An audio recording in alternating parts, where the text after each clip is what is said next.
Hey guys, welcome back to my channel. My name is Cheyenne and I am an Asian American adoptee living in Brazil.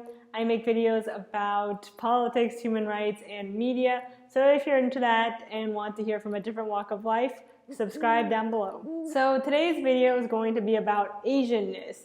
And for those of you who don't know, there is kind of these degrees of separation and a hierarchy in the Asian American and wider Asian community. So at the top of this hierarchy are exchange students, fresh off the boat exchange students, or recent, or just in general immigrants who come to America looking for a better life for their children, etc.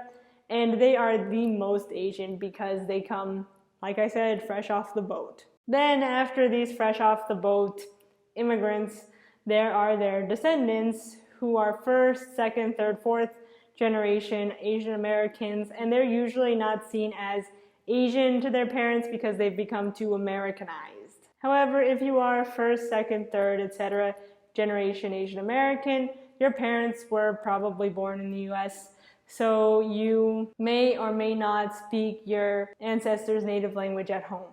And usually the farther out you are from your original ancestors immigrating to America, for example, the less Asian you are in the eyes of people from Asia.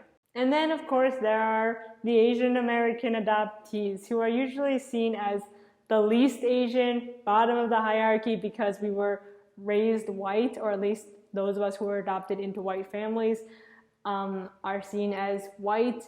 And we obviously experience our Asian heritage differently than our Asian American peers. It's honestly very ironic to me though, because I was born in China, and it says that I was born in China on my passport. I have a Chinese birth certificate, yet fresh off the boat Asians and Asian Americans tend to call me the most Americanized when they were born in America and technically on paper are more American than me. But of course, it doesn't matter what you are on paper. What matters is if you had an Asian upbringing and if you speak your supposed native language at home or at all. And in my life, I've been told by various people, whether they're Asian Americans or Asian immigrants, that I'm not Asian, which I honestly find very offensive,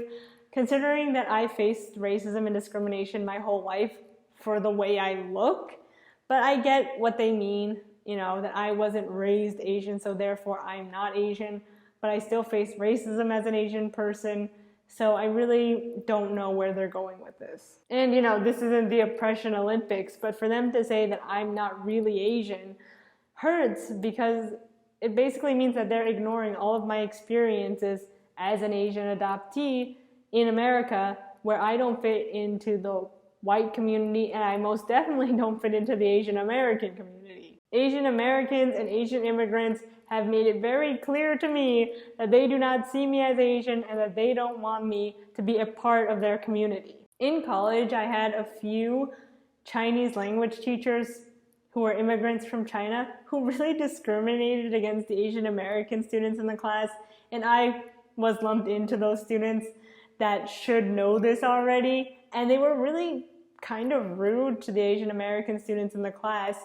but really, really favorited the white kids, and it was just very obvious and just kind of annoying. There was this one specific professor who would berate students in front of the class, touch people's thighs without asking them, take off people's hats without asking them, and it was just a lot. A lot of white students thought he was fun and quirky, and even some Asian American students let his behavior slide because they would say to the people who did complain about him that they're not respecting cultural differences. There's a line between cultural differences and then just being an asshole. And maybe this would have been different if he wasn't a professor, but professors have power over their students. So therefore, you need to have some sort of code of conduct and at least be self-aware of the power that you have.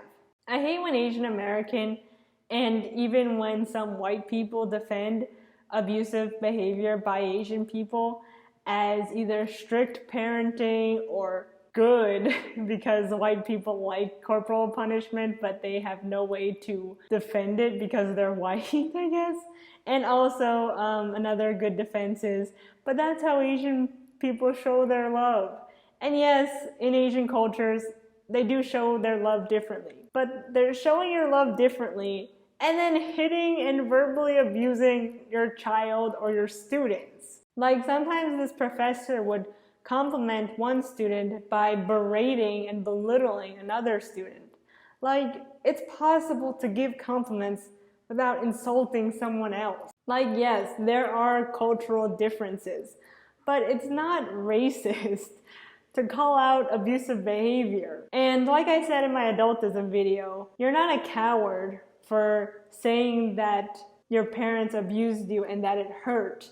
And you're not stronger for saying that you endured it. In all, we should be able to identify abusive behavior and not use cultural differences or you're being racist to cover it up. So another way the Asian American community has made it clear to me that they don't like me is that I've heard some Asian American people say that they think adopted Asian kids are messed up. And yes, there are adoptees with mental health issues, but not all of those mental health issues come from the fact that they were adopted. And like, have you ever thought that we might be messed up because Asian American people like you don't see or validate our identity, but rather perpetuate this stereotype that kids who are adopted are insane? Like, have you ever thought that this might be your fault?